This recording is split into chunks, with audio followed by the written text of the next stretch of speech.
Është përkeqësuar situata në aksin kombëtar Librazh të Pogradece konkretisht në vendin e njohur si Ara e Gurrës, kur përpasoj autoriteti rrugor shqiptar ka vendosur që ta bllokojë totalisht këtë aks si për mjetet e tonazhit të rënd, por edhe për mjetet e vogla të vetme, të cilët do të lëvizin gjatë gjetjes së një zgjidhje do të jenë pikërisht mjetet e urgjencës. Paralelisht, autoritetet janë duke punuar për krijimin e një bypassi në pjesën anësore të rrugës, ndërkohë që janë të shumtë ata qytetarë të cilët përballen me një situatë kaotike dhe veçanërisht ata të cilët aktualisht gjenden në drejt juglindjes. Në të tilla raste autoritetet sugjerojnë se ata do duhet të përdorin rrugën në drejt Gramshit për të kthyer kështu në destinacionet apo shtëpitë e tyre. Nëse për mjetet e vogla ka një rrugë alternative dhe pse infrastruktura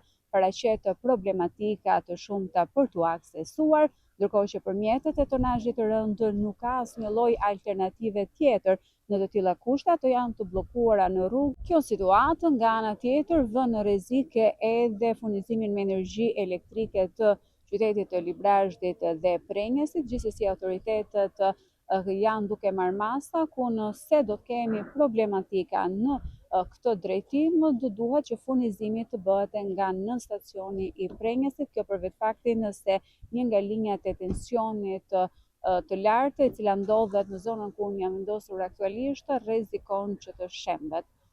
Në të tilla kushte, autoriteti rrugor shqiptar kërkon mirëkuptimin e qytetarëve për të shmangur këtë aks.